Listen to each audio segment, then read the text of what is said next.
আসসালামু আলাইকুম। সারা Bangla legal chambers অনুষ্ঠানে আপনাদের সবাইকে আমন্ত্রণ জানাচ্ছি। কোভিড-19 এই বৈশ্বিক মহামারীতে আমরা যাদেরকে হারিয়েছি এবং ফ্রন্টলাইনারদের সবার প্রতি দোয়া, শ্রদ্ধা, শুভকামনা আর কৃতজ্ঞতা জানিয়ে শুরু করছি আমাদের আজকের অনুষ্ঠান। এই দুঃসময়ে বিজ্ঞ আইনজীবীদের চেম্বারে গিয়ে আইন সেবা নেওয়াটা অনেকের জন্যই এখনো সহজ নয়, আর সে কথা চিন্তা করেই আমাদের এই আয়োজন। আমরা আছি আপনাদের পাশে, আমরা আছি আইনি পরামর্শ দেওয়ার জন্য। প্রিয় দর্শক, আপনাদের মধ্যে কোনো ব্যক্তি যদি পুলিশের হাতে আটক হয়ে যান, তখন আপনি কি করবেন? মামলায় জড়ানোর পর জামিন পাওয়া নাগরিক হিসেবে আপনার কতটুকু মৌলিক অধিকার? জামিন পেতে হলে কি করার আছে? আজ আমরা কথা বলবো এই সমস্ত বিষয়ে, কথা বলবো জামিন নিয়ে। আমাদের সাথে সম্মানিত আলোচক হিসেবে থাকবেন barrister Nowroz Mohammad Russell Chowdhury, advocate, Bangladesh Supreme Court, deputy attorney general, এবং advocate M Sayeed Ahmed Raja, advocate, Bangladesh Supreme court. আপনাদের দুজনকেই স্বাগত জানাচ্ছি আমাদের আজকের অনুষ্ঠানে। অসম্ভব এবং ভীষণ ব্যস্ত সময় থেকে আপনারা সময় বের করে আমাদের সাথে যুক্ত হয়েছেন, সেজন্য আন্তরিকভাবে কৃতজ্ঞতা প্রকাশ করছি। প্রথমেই যদি আমরা চলে যাই যে আমরা আসলে জামিন নিয়ে আজকে কথা বলবো, সো এই জামিন বিষয়টা কি আমাদের সাধারণ দর্শকদের জন্য যদি আপনারা একটু বলেন, এবং কিভাবে জামিন নিতে হয়। এরপর আমাদের সাথে দর্শকরাও আছেন, তাদেরকেও আমরা যুক্ত করে নিব। তো প্রথমে কে বলবেন? নওরোজ ভাই বা রাজা ভাই? রাজা ভাই বলুক। রাজা ভাই তো আমাদের একজন জি, practitioner. Thank you Ifat Gias, এই উইকেন্ডের মধ্যে আমাকে এবং নওরোজ ভাইকে আমন্ত্রণ করার জন্য এবং একটা প্ল্যাটফর্ম করার জন্য, যে খুব প্রয়োজনীয় একটা বিষয় কিন্তু for the law student, even for lot of lawyers এবং পিপল এট জেনারেল। ওনারা এই কনসেপ্টটা নিয়ে সবসময় সবাই কনফিউজ হয়ে থাকেন। ক্রিমিনাল অ্যাডমিনিস্ট্রেশন অফ জাস্টিস যখন, মানে ফৌজদারি কার্যবিধি যখন শুরু হয়, তখন থেকে কি হয়, একটা কমপ্লেন ফাইল হয়। সেই কমপ্লেনটাকে আমরা এফআইআর বলি, অথবা কখনো ডাইরেক্ট কমপ্লেন কোর্টের কাছে করা হয়। সো কোর্টের কাছে যখন একটা কমপ্লেন করা হয়, তখন সেই কমপ্লেনটার বিচার করার জন্য আমাদের একটা বিচারালয়ে যখন বিচার করার জন্য জিনিসটা প্লেস করা হয়, তখন সাধারণত যার বিরুদ্ধে কমপ্লেন করা হয়েছে তাকে আমরা আসামি বলি। সো আসামির উপস্থিতিটা এবং আসামির সামনে ফেয়ার ট্রায়ালের জন্য তার উপস্থিতিটা খুবই প্রয়োজন হয়ে দাঁড়ায়। সো ও যখন উপস্থিতি হয়, ওকে যখন অ্যারেস্ট বা ডিটেনশন করা হয়, তখন সাথে সাথে যেই কনসেপ্টটা চলে আসে তাকে হলো এই অ্যারেস্টেড বা ডিটেইনড পারসন, যাকে আমরা আসামি বলি, তাকে কিভাবে বের করা হয়। তো ওকে বের করা হয় জামিনের মাধ্যমে। সো ক্রিমিনাল অ্যাডমিনিস্ট্রেশন অফ জাস্টিসে যখন একজন লোককে বের করা হয়, সেই বের করার, সেই কোর্টের কাস্টাডি থেকে অথবা পুলিশ কাস্টাডি থেকে অথবা জেল কাস্টাডি থেকে বের করার প্রসেসটাকে আমরা জামিনের বিধান বা জামিনের প্রথা বলা হয়।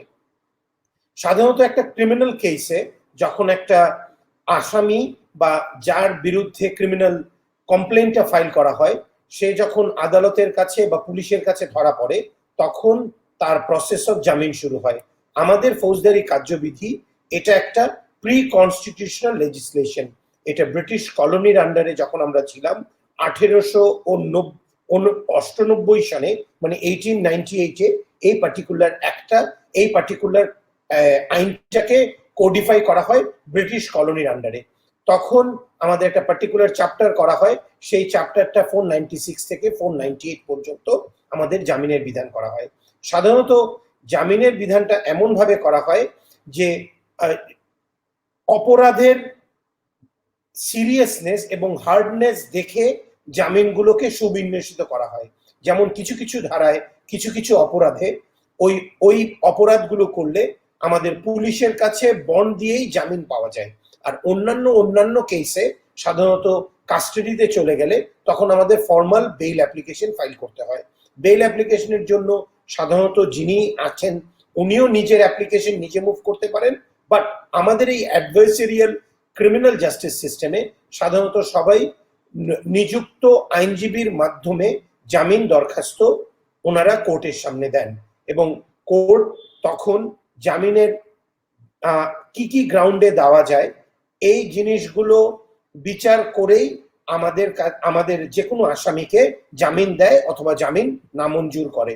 যখন একটা আসামি প্রথমত অবস্থায় ম্যাজিস্ট্রেট কোর্টে ওর জামিনের দরখাস্ত পেশ করে, উনি তখন ম্যাজিস্ট্রেট কোর্ট থেকে জামিন পেলে ওনার বেইল বন্ড দিয়ে জামিনে মুক্ত হতে হয়। উনি যদি ম্যাজিস্ট্রেট যদি জামিন রিফিউজ করে তাহলে ওনার সেশন জাজ কোর্টে ওনার যেতে হয়। সেশন জাজ মানে হচ্ছে, আমি বলতে যাচ্ছি, ডিস্ট্রিক্ট জাজ। এখানে আমাদের আইনেই বিভিন্ন প্রকারভেদ করা হয়েছে। ওই প্রকারভেদের মধ্যে যদি ডিস্ট্রিক্ট জাজ সাহেব ওনার জামিনটা রিফিউজ করে তাহলে সাধারণত ওনার হাইকোর্টে আসতে হন। হাইকোর্টে উনি জামিনের দরখাস্ত দাখিল করেন আন্ডার সেকশন 98-এ, তখন সেটার উপর কোর্ট শুনানি করে জামিন দেওয়া হয়। এখানে বলে রাখা ভালো যে স্বাধীনতা পরবর্তী বিভিন্ন সময় বিভিন্ন আইন করা হয়েছে। স্পেশাল পাওয়ার্স অ্যাক্টের আন্ডারে কিছু কেস হয়, তারপর নারী ও শিশু নির্যাতন হয়েছে এবং অন্যান্য অ্যান্টি করাপশন কমিশন অ্যাক্ট হয়েছে এবং এগুলো বহুল প্রচারিত আইন। এছাড়া বিভিন্ন আইন, মাদকদ্রব্য আইন, এই আইনের আন্ডারে জামিনের বিধানটা একটু কমন আইন, যেটা ওই British colony code of criminal প্রসিজারের বাইরে, সেই আইনের আন্ডারে জামিনের দরখাস্ত করতে হয়। কখনো জামিনের জন্য 498 এর আন্ডারে ডাইরেক্ট অ্যাপ্লিকেশন করা যায়, কখনো মিস অ্যাপ্লিকেশন করা যায়, কখনো আবার জামিনের জন্য বিশেষ আইনের আন্ডারে আপিল ফাইল করতে হয়। সো এটাই হচ্ছে ব্রিফলি জামিন পাওয়ার জন্য আমাদের যে প্রসেস সেটা। জি, অসংখ্য ধন্যবাদ। নরস ভাই, আপনি যদি কিছু যোগ করতেন, কিছু কি এর সাথে কিছু কি যোগ করতে চান? আমার মনে হয় রাজা ভাই যে ইন্ট্রোডাকশন দিয়েছে, এটা যে কোনো লে পার্সন হোক আর যে কোনো লার্নেড ব্যক্তি হোক, এর থেকে ভালো ইন্ট্রোডাকশন মানে আর কেউ দিতে পারবে না জামিন সম্বন্ধে। এবং আমি বলবো খুব ভালো উনি একটা ইন্ট্রোডাকশন দিয়েছে। আমার এর এডিশন কিছু বলার নাই, তবে জামিন এটা absolute description of the court. এটা কোর্টের কিছু ডিসক্রিপশনারি পাওয়ার এক্সারসাইজের মাধ্যমে জামিনটা দেওয়া হয়। তারপরেও জামিনের ব্যাপারেও কিছু রাইট, যে আসামি অ্যাকিউজড তারও কিছু রাইট থেকে যায় জামিনের ব্যাপারে। এতটুকু আমি এড করছি। জি, আচ্ছা। আমাদের তাহলে দুইজন দর্শক আমাদের সাথে ছিলেন। আমার মনে হয় আমরা যদি তাদের প্রশ্নগুলো আগে নিয়ে নিই। প্রথমে আমরা একটু, শম্পা নূর আমাদের সাথে আছেন, আমরা তার কাছ থেকে প্রশ্নটা আগে শুনে নেই, তারপর আমরা কমেন্ট সেকশনেও দেখতে পাচ্ছি যে বেশ কিছু প্রশ্ন রয়েছে। শম্পা, আপনাকে অসংখ্য ধন্যবাদ আমাদের সাথে যুক্ত হওয়ার জন্য। জি, আপনি আপনার প্রশ্নটি করতে পারেন। ধন্যবাদ ইফাত। আমার মামা, যিনি ময়মনসিংহের একটি হাসপাতালে ডক্টর হিসেবে কর্মরত আছেন, সম্প্রতি ওনার একজন পেশেন্ট মৃত্যুবরণ করেছে, যার জন্য মূলত আমার মামা কোনোভাবেই দায়ী নন। সম্ভবত নার্সদের গাফিলতি অথবা ভুল ঔষধ খাওয়ানোর জন্যই এই দুঃখজনক ঘটনাটি ঘটেছে। এখন পেশেন্টের স্বজনরা আমার মামার বিরুদ্ধে কোর্টে 304 ধারায় একটি মামলা দায়ের করেছে, যেখানে যে মামলায় বলা হয়েছে তিনি যেন আগামী 23শে ফেব্রুয়ারি কোর্টে গিয়ে দেখা করতে বলেছে। এখন মাননীয় অতিথির কাছে আমার প্রশ্নটি হলো যে এই অবস্থায় তিনি কি হাইকোর্ট থেকে কোনো জামিন পেতে পারেন? ধন্যবাদ। আমার মনে হয় উনি আগাম জামিনের ব্যাপারে জানতে চাইছেন, বা কোন ধরনের জামিন আসলে উনার পক্ষে পাওয়া সম্ভব, বা কোনটা সহজ, বা কোনটা আগে নেওয়া উচিত বলে মনে করেন। মনে হয় নরেশ ভাই আগে বলবেন। হ্যাঁ, বলা বলতে যায়। চাচ্ছিলেন বোধহয়। যেহেতু উনি 304 ধারা, যেহেতু ওনাদের এলিগেশন নেগলিজেন্সের জন্য যে, হ্যাঁ, জি জি, মেডিকেল নেগলিজেন্স যেহেতু স্পেসিফিক কোনো আমাদের প্যানেল কোডে নেই, তারপরও এই 304 এর সেকেন্ড পার্টে আসলে মেডিকেল নেগলিজেন্স আন্ডারে পড়ে। জি তো এটা শাস্তি যেহেতু আপ টু 10 ইয়ার্স, তো সেক্ষেত্রে যেহেতু ওনাদেরকে সমন জারি করেছে, ওনার কথাই মনে হচ্ছে, কিন্তু এটা আসলে হওয়া উচিত ছিল, যদি এফআইআর হয় তাহলে একসাথে অ্যারেস্ট ওয়ারেন্টে হয়ে যাওয়া উচিত ছিল। যাই হোক, হোয়াট এভার, তো যেটাই হয়ে থাকুক, ওনার জন্য সবচেয়ে বুদ্ধিমানের কাজ হবে অবশ্যই হাইকোর্টে আগাম জামিন নেওয়া। তো হাইকোর্টে আগাম জামিন নিতে হলে কিন্তু হাইকোর্টও যে কোনো জামিন নিতে হলে তাকে অবশ্যই ফিজিক্যালি প্রেজেন্স থাকতে হবে, শারীরিকভাবে উপস্থিত থাকতে হবে কোর্টের সামনে। কোর্ট জি ইচ্ছা, এটা কোর্টের একটা ডিসক্রিপশন, যে কোর্টে তাকে জামিন দিতেও পারে, না দিতে পারে। জামিন দেওয়ার ব্যাপারে কিছু জিনিস অবশ্যই কোর্ট চিন্তা করে, ফ্যাক্ট তো দেখেই, ফ্যাক্টের থেকে অনেক কিছু মিটিগেটিং ফ্যাক্টর, যে এই যে ধারায় মামলাটা হয়েছে ওই ধারার মধ্যে মিটিগেটিং ফ্যাক্টর আছে কিনা, অ্যাগ্রিভেটিং ফ্যাক্টর আছে কিনা, যে এমন কিছু ইনফরমেশন থাকতে পারে যেটা মামলার ইয়ার অ্যাগ্রিভেট করতে পারে, ফ্যাক্টরটাকে অ্যাগ্রিভেট করতে করে মানে আরো জটিল করে পরিস্থিতিতে নিয়ে যেতে পারে, এগুলো কনসিডার করবে। এবং আমি প্রথমেই বলেছি যে জামিন সবসময় কোর্টের একটা ডিসক্রিশনারি পাওয়ার তো আছেই। তারপরেও যেহেতু উনি একজন ডক্টর এবং পেশাজীবী, এবং ওনার অবশ্যই আমরা ধরে নিচ্ছি যে ওনার পিসিপিআর নেই, কোনো ধরনের ওনার প্রিভিয়াস কনভিকশন নেই, কিছু নেই, এবং একজন শিক্ষিত ব্যক্তি, সেই হিসেবে কোর্ট হয়তোবা জামিন কনসিডার করতে পারে, বাট এটা একদম এভাবে শিওরলি বলা যায় না কোনো কিছু। ওভারঅল মামলাটা দেখে, মামলা নথিপত্র দেখে লয়াররা হয়তো একটা মতামত দিতে পারেন। এন্ড অফ দ্যাট এটা জাজ উনি সবকিছু কনসিডার করে একটা জামিন দিলেও দিতে পারে। তাও এখন তো আগাম জামিনের একটা ছোট্ট ইস্যু হলো, আগাম জামিন কিন্তু এখন ওভাবে আর আগে আমরা আগাম জামিন যেটা দিতাম যে till framing of submission of chargesheet অথবা একটা দীর্ঘমেয়াদী, এখন আর সেভাবে দেয় না। এখন কোর্ট যদি জামিন দেয়, আগাম জামিন দেয়, সেটা সাধারণত 4 উইকস অথবা 6 উইকস, 4 সপ্তাহ, 6 সপ্তাহ, অনেক সময় খুব হলে 8 সপ্তাহ দেয়। সেক্ষেত্রে আবার তাকে যে কোর্টে মামলাটা পেন্ডিং আছে, সাধারণত ম্যাজিস্ট্রেট কোর্টে যদি থেকে থাকে, আমরা যদি না করে থাকি, ওই কোর্টে কিন্তু হাজির হতে হবে এবং তাকে আবার ওই 4 সপ্তাহে আবার জামিন চাইতে হবে। এটা তখন ওই কোর্টের মর্জি, যে কোর্টে ট্রায়াল কোর্টে যাবে অথবা যে কোর্টে এই মুহূর্তে মামলাটা পেন্ডিং আছে, সেই কোর্টের মর্জি যে উনি এটাকে আবার উনি জামিন দিতেও পারে, নাও দিতে পারে। জি, অসংখ্য ধন্যবাদ। আশা করি শম্পা আপনি আপনার প্রশ্নের উত্তর পেয়েছেন। থ্যাংক ইউ আমাদের সাথে থাকার জন্য। জি, আমাদের সাথে আরেকজন দর্শক আছেন, আমি ওনাকে ডেকে নিচ্ছি। আমাদের সাথে আছেন জান্নাতুল ফেরদৌসী। আপনাকে অসংখ্য ধন্যবাদ আমাদের সাথে যুক্ত হওয়ার জন্য। আনমিউট করতে হবে ফেরদৌসী। জি, আপনি আপনার প্রশ্নটি করতে পারেন। ধন্যবাদ ইফাত গিয়াস আরিফিন আপু আমাকে সুযোগ করে দেওয়ার জন্য। ধন্যবাদ অন্যান্য যারা আজ উপস্থিত আছেন সবাইকে। আমার প্রশ্নটি হচ্ছে, আমার বন্ধুর ভাইকে গতকাল রাতে 12টায় নারী নির্যাতন মামলায় পুলিশ ধরে নিয়ে গেছেন। এটা একটা মিথ্যা মামলা। তার প্রাক্তন স্ত্রী এই মিথ্যা মামলাটি করেছেন অনেকদিন আগেই, মানে গত বছর অক্টোবর মাসে তাদের ডিভোর্স হয়ে গেছে। মামলাটি করেছেন জানুয়ারিতে। সেখানে বলা হয়েছে তাকে নাকি মানে স্ত্রীকে তিনি তার স্ত্রীকে মেরেছেন, যৌতুক চেয়েছেন, এগুলো সবই মিথ্যা। আজ সকালে তার জামিন নামঞ্জুর করা হয়, পরবর্তী তারিখ দিয়েছে 10 দিন পর। এখন আমি আমার বন্ধুর ভাইয়ের জামিন পাওয়ার সম্ভাবনা কতটুকু?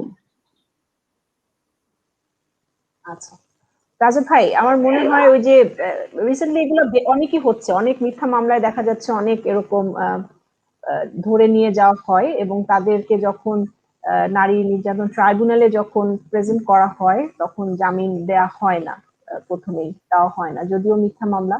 তো এই বিষয়ে উনি জানতে চাচ্ছেন, আপনি যদি একটু বলেন যে এই ক্ষেত্রে উনার জামিন কতদিন পরে পাবেন বা কতটুকু সম্ভাবনা রয়েছে, বা এই যে ফলস একটা কেস যদি প্রমাণ করা যায় সেই ক্ষেত্রে কতটুকু সম্ভাবনা রয়েছে বা করার অপশন রয়েছে কিনা। আসলে প্রথম বুঝতে হবে যে আপনি কোন ধারায় মামলাটা করেছে। ওই নরজ ভাইয়ের মতনই আমি একই লাইনে বলছি যে আপনার প্রথম বুঝতে হবে যে কোন ধারায় মামলাটা করেছে এবং কোন আইনের মামলাটা করেছে। এটা সিন্স এটা নারী ও শিশু নির্যাতন দমন আইন, আপনার প্রথমেই দেখতে হবে নারী ও শিশু নির্যাতন দমন আইনটা মহিলাদের স্পেশাল, মহিলা এবং বাচ্চাদের স্পেশাল প্রিভিলেজ দেওয়ার জন্য এই আইনটাকে এনাক্ট করা হয় এবং এই আইনটাকে মানুষের সামনে জনগণের জন্য উপস্থাপন করা হয়। তো নারী ও শিশু নির্যাতনের আইনের কোনো মামলা হয়ে গেলেই আমরা যারা পার্সন আছি বিহাইন্ড দ্য সিন, যারা মনে করেন ধরেন কেউ কারো বন্ধু, কারো ভাই, কারো আত্মীয়, কারো ক্লায়েন্টের জন্য বলছি, আমি জানতে পারি মামলাটা মিথ্যা বা সত্য, কিন্তু কোর্টের পক্ষে যখন এই মামলাটা দাখিল করা হয় তখন ওর কাছে এরকম কোন রকম তথ্য থাকে না। তো নারী ও শিশু নির্যাতনের আইনের মামলায় সাধারণত হয় কি, প্রথমেই বললে এটা কিন্তু মিথ্যে মামলা, এটা বলা যায় না। কারণ হলো কি, নারী শিশু নির্যাতন আইনের মামলাটা যখন আইদার পুলিশের কাছে করা হয় যদি এফআইআর হিসেবে, অথবা কোর্টে যে ডাইরেক্ট ফাইল করা হয়, তখন এটার মধ্যে কোর্টে ফাইল করলে কোর্ট 27 ধারার আন্ডারে একটা তদন্ত করতে দেওয়া হয়।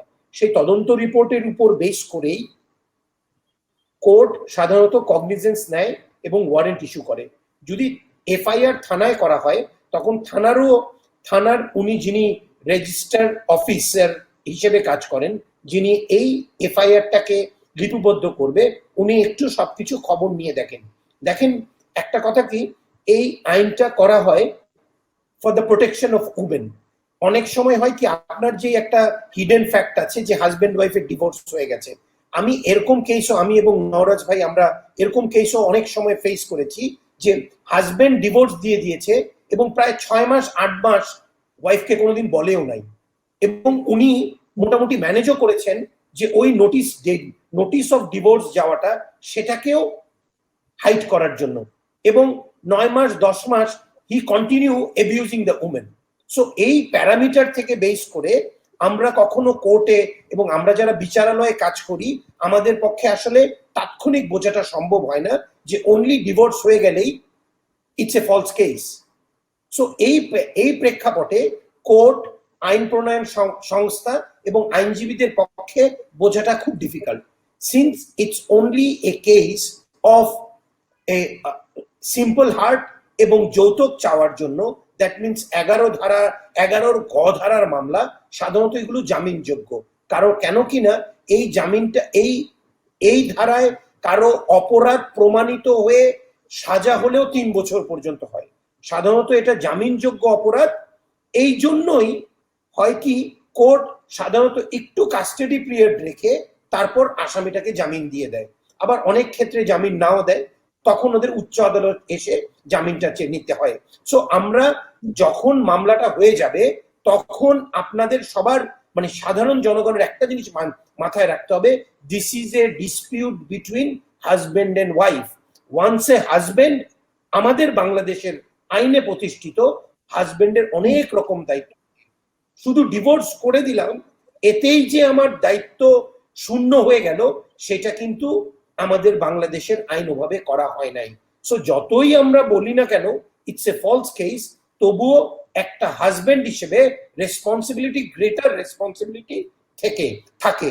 আর সেজন্যই সাধারণত কোর্ট এটা জুডিশিয়াল এক্সামিনেশন এবং জুডিশিয়ারির কাছে হোল্ডটা রাখার জন্য প্রথম ইনস্ট্যান্সে বেলটা দিতে চায় না।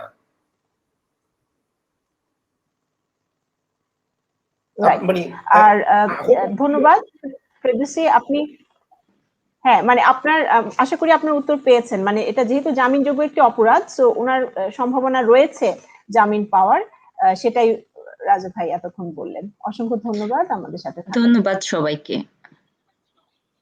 আপনাকে ধন্যবাদ।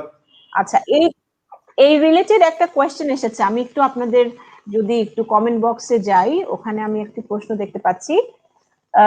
সৈয়দ আবুল হাশেম মাসুদ তিনি লিখেছেন যে নারী নির্যাতন মামলায় ভুয়া মেডিকেল সার্টিফিকেট জোগাড় করে অনেক নারী মিথ্যা মামলা করছে, পরে বাদী পক্ষ অনেক টাকার বিনিময়ে মামলা তুলে নিচ্ছে। এখন আমার প্রশ্ন হচ্ছে, এই যে মিথ্যা মামলা করে হয়রানি করা হচ্ছে এবং কাগজপত্র তদন্ত না করেই জামিন নামঞ্জুর করা হচ্ছে, এক্ষেত্রে জামিন দেয়া বা না দেওয়ার ক্ষেত্রে কি কোনো গাইডলাইন আছে? আর এতে করে নিরপরাধ ব্যক্তির পরবর্তীতে কি করণীয়? নওরোজ ভাই, আপনি যদি এই বিষয়ে একটু আলোকপাত করেন। না, ভালো প্রশ্ন করেছেন উনি। ভুয়া মেডিকেল সার্টিফিকেট জোগাড় করে অনেকে নারী মিথ্যা মামলা করেন এবং পরে হ্যাঁ এটা ঠিক যে অনেক এটা হয়, কিন্তু এসব ক্ষেত্রে আমরা ইনিশিয়াল স্টেজে তার বোঝা যায় না যে কোনটা ভুয়া মেডিকেল সার্টিফিকেট, কোনটা সঠিক মেডিকেল সার্টিফিকেট। এটা তো ট্রায়ালে গেলে বোঝা যাবে যে কোনটা ভুয়া মেডিকেল সার্টিফিকেট, কোনটা জেনুইন মেডিকেল সার্টিফিকেট। সুতরাং ইনিশিয়াল স্টেজে রাজা ভাই যেটা বললো যে অনেক সময় জামিন পাওয়াটা ডিফিকাল্ট হয়, তারপরও আমরা অনেক সময় কোর্ট কনসিডার করে পরেও অনেক সময় এগুলো সঠিক তথ্যপত্র দিলে জামিন দিয়ে দেয়। এখন পরবর্তীতে মামলা তুলে নেওয়া হয়, এটা যদি আমরা প্রমাণ করতে পারি যে এই মামলাটা মিথ্যা মামলা, তাহলে নারী শিশু আইনেই কিন্তু একটা ধারা দেওয়া আছে সেকশন 17, সেখানে কিন্তু যে যদি মিথ্যা মামলায় দায়ের করে থাকে তার এগেইনস্টেই প্রতিকার চাওয়া যায়। যিনি ভুক্তভোগী, যিনি হয়রানির শিকার হয়েছেন, তিনি নিজেই ওই সেকশন 17 এর আন্ডারে নারী শিশু কোর্টে উনি একটা পিটিশন দিলে এবং কোর্ট এটা কনসিডার করে যে কোনো যদি কোর্ট প্রাইমা ফেসি মনে করে হ্যাঁ সেখানে একটা মিথ্যা মামলা দায়ের হয়েছে, সেক্ষেত্রে কোর্টেই ওই ভুক্তভোগীর এগেইনস্টে অ্যারেস্ট ওয়ারেন্ট ইস্যু করে এবং একটা সূত্র তার রিলিফ রয়ে গেছে। তো ইনিশিয়াল স্টেজে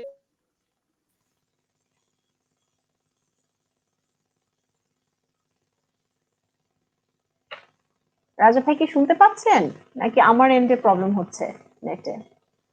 না, ওনারটা একটু ফ্রোজেন হয়ে গেছে, মানে হ্যাং হয়ে গেছে। নরাজ ভাইটা তাই হ্যাং না? হয়ে গেছে। হ্যাঁ, নরজ ভাইয়ের কথা শোনা যাচ্ছে না। রাজা ভাই আপনি যদি এই বিষয়ে তাহলে কিছু বলেন। নরজ Till ভাই নরজ ইন দ্য ভাই মিন টাইম হয়তো till হ্যাঁ, নরজ ভাই নরজ কামস ভাই ব্যাক, আপনি নারী ও শিশু নির্যাতনের একটা জিনিস খুব ভালো করে মনে রাখতে হবে যে মিথ্যা সার্টিফিকেটটা এভাবে কিন্তু বলা যায় না। মিথ্যা সার্টিফিকেটটা কেন বলা যায় না? কারণ নারী ও শিশু নির্যাতন আইনের আপনার মেডিকেল সার্টিফিকেট যেটা দিতে হয় সেটা গভর্নমেন্ট হসপিটালের দিতে হয়।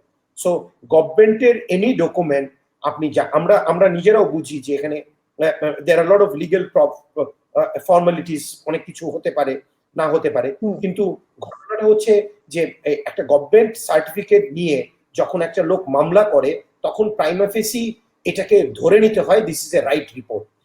সাধারণত একটা রিপোর্টকে ওভাবে প্রমাণ করাটা খুব কষ্টসাধ্য ব্যাপার, কারণ ওনারা মেডিকেল সার্টিফিকেটে যেভাবে বের করে শুধু শুধু যে ইনজুরি সার্টিফিকেট তা না, সেখানে হচ্ছে অ্যাডমিশন কখন হলো, কোন বেডে ছিল, কোন বেডে ছিল না। আমি ডেফিনেটলি আই উইল নট সে যে এখানে আমার বলার প্রশ্নই আসে না যে না এরকম ভুয়া সার্টিফিকেট এবং জাল জালিয়াতির মাধ্যমে সৃজিত সার্টিফিকেট নেওয়া হচ্ছে না। সার্টেনলি অনেক কেস আছে যেখানে জাল জালিয়াতির মাধ্যমে নেওয়া হচ্ছে, কিন্তু সিন্স এটা গভর্নমেন্ট হসপিটাল এখানে একটা গ্রেটার রেসপন্সিবিলিটি, সো এই গ্রেটার রেসপন্সিবিলিটির জন্য ওটাকে বলা যাবে না যে এটা ভুল সার্টিফিকেট। আর বাকিটা নওরোজ ভাই কিন্তু সুন্দর করেই বুঝিয়ে বললেন যে if he can continue where from, তাহলে উনি আরো ভালোভাবে জি বলতে জি পারবেন। নরজ ভাই, জি ভাইয়া আপনি আপনার দিক থেকে নেটের প্রবলেম হচ্ছিল দেখে আমরা আলোচনাটা কন্টিনিউ করেছি। আপনি বলেন, আপনি যেখান থেকে বলছিলেন। ভালো কিছু জি না, রাজা ভাই বলুক, অসুবিধা নেই, আমি ওনার সূত্র ধরেই বলবো, অসুবিধা নেই। জি, জি এখন আমার একটা এই বিষয়ে আমার একটা একটা অবজারভেশন ছিল, সেটা হলো যে আমরা তো আসলে আমরা কি বলি, আমাদের কিন্তু মেইন কনসেপ্টটাই হচ্ছে যে একজন নিরপরাধ ব্যক্তিও যেন সাজা না পান। মানে এই কারণেই কিন্তু যখন বিচার প্রত্যাশীরা আসেন, বিচারকরা কিন্তু খুব একদম ছোটখাটো অনেক কিছু কনসিডার করেন আসলে যখন উনি রায়টা দেন, যে একজন নিরপরাধ ব্যক্তিও যেন এখানে মানে দোষী সাব্যস্ত হয়ে অন্যায়ভাবে যেন ওনার কোনো সাজা না হয়। তো এই ক্ষেত্রে আমরা এই নারী নির্যাতন ট্রাইব্যুনালের এইখানে যেটা দেখতে পাচ্ছি যে কিছু করাপ্টেড কিছু কর্মচারী লেভেলের তারা এরকম বের করছে, এবং পরবর্তীতে আমরা প্রমাণও পাচ্ছি যে কারণ সেই কনসার্ন ডক্টরের কাছে যখন আমরা খবর নিচ্ছি আমরা দেখতে পাচ্ছি যে না, ওনারা বলছেন যে এই ধরনের কোনো সার্টিফিকেট ওনারা ইস্যু করেন নাই। তো এইভাবে একটা একটা একটা গ্রুপ অফ পিপল যারা আছে সরকারি মেডিকেল কলেজগুলোতে, তারা কর্মচারী লেভেলে তারা হচ্ছে এভাবে কি বলবো আমি, অন্যায়ভাবে অর্থ উপার্জনও করছে, প্লাস এই ধরনের মিথ্যা সার্টিফিকেট প্রোভাইড করছে। আপনি ঠিকই বলেছেন রাজা ভাই, যে কোর্টে যখন একটা সরকারি হাসপাতাল থেকে একটা পেপার আসে, এটা তো একজন জাজের বোঝাটা খুবই আর কি দুরূহ, যে এটা কিভাবে একটা মিথ্যা হতে পারে। প্রাইমা ফেসি এটা ধরেই নেওয়া হবে, কিন্তু এই যে মিথ্যা ঘটনাটা ঘটলো এবং এটার কারণে একজন সাজা পেল, এবং পরে যেটা হয় বাদীপক্ষ একটা প্রেসার ক্রিয়েট করে যে তাকে একটা একটা লার্জ অ্যামাউন্ট অফ টাকা দিয়ে একটা মধ্যস্থতা করা হয়, এবং মামলাটা যখন তুলে নেওয়া হয়, নরজ ভাই যেটা বলছিলেন আমি যেটা জানতে চাই, তখনও কি সেকশন 17 এর কোনো জায়গা থাকে ওই মামলার ক্ষেত্রে? যখন দুই পক্ষ বলে যে না আমরা আপোষে মামলাটা তুলে নিচ্ছি, can he come back, like যে না আমার উপর এই মামলাটা তারা ইনিশিয়ালি করেছিল, এই আইনের এই 17 ধারা কি এই ক্ষেত্রে প্রযোজ্য হবে, নাকি তার জন্য অন্য কোথাও কোনো কম্পেনসেশন রয়েছে এই যে পরবর্তীতে? কারণ ট্রায়াল লেভেল পর্যন্ত তো যাই না, বেশিরভাগ ক্ষেত্রে মিথ্যা মামলাগুলোতে তাদের উদ্দেশ্যই থাকে যে কিছু টাকা পয়সা নিয়ে তারপরে মামলাটা তুলে নিবে। এই ক্ষেত্রে আপনি কি বলবেন নরেশ ভাই? না, আপনি একদম খুব ভালো প্রশ্ন করেছেন যে সেক্ষেত্রে সেকশন 17 রিলাই করাটা একটু ডিফিকাল্ট হয়ে যায়, কারণ এখানে তো মামলাটা তুলে নেওয়া হয়। সেক্ষেত্রে সেক্ষেত্রে তারপরে সেকশন 17 কিছুটা অ্যাট্রাক্ট করে, একদম করে না এটা বললে ভুল হবে, তারপরে সেকশন 17 অ্যাট্রাক্ট করে। এটা ছাড়াও তার আরো একটা মামলা আছে, তার এগেইনস্টে ইচ্ছা করলে তারা যদি দেখাতে পারে 42406 এ ক্রিমিনাল মামলা করতে পারে।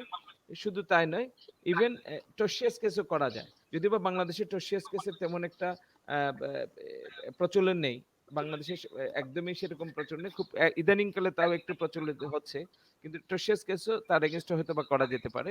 তো এটার উপর ডিপেন্ডস করে আপনার সকল তথ্য উপাত্ত ডকুমেন্টস সবকিছুর জি উপরে এই ওপিনিয়নটা দেওয়া যাবে। এটা কিন্তু যেহেতু এটা জি একটা জটিল ইস্যু আপনি যেটা রেজ করেছেন, এটা কিন্তু একদম সাদামাটা কোনো মতামত আসলে এই মুহূর্তে না দেওয়া যাবে না।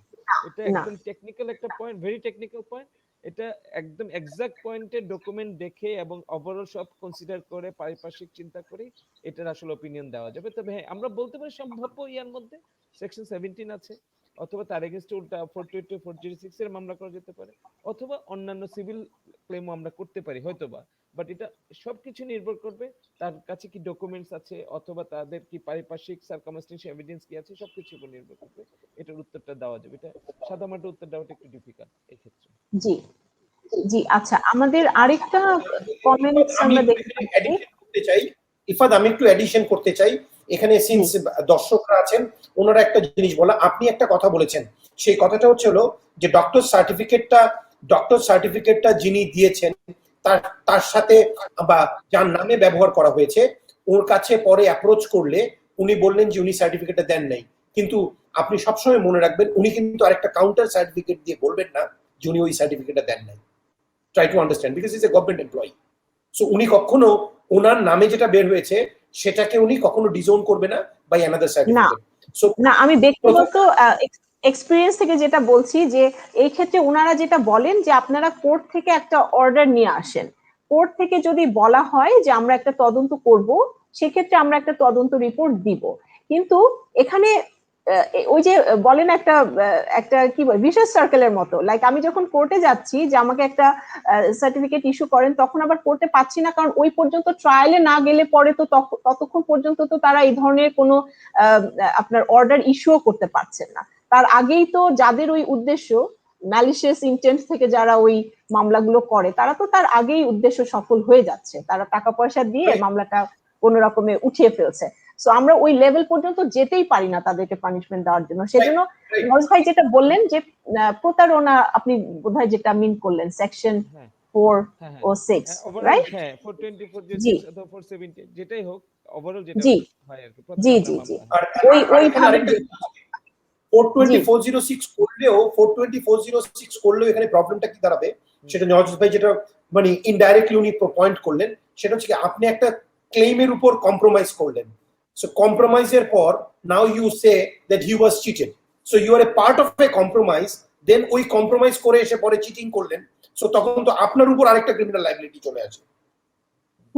কিন্তু এটা তো খুবই অসহায় একটা অবস্থা আসলে, যে উনি জেলও খাটলো, আবার উনি স্বীকারও মানে আপোষেও তাকে আসতে হলো, কারণ উনি আর জেলে যেতে চান না, আবার এখন উনি বিচারও চাইলেন।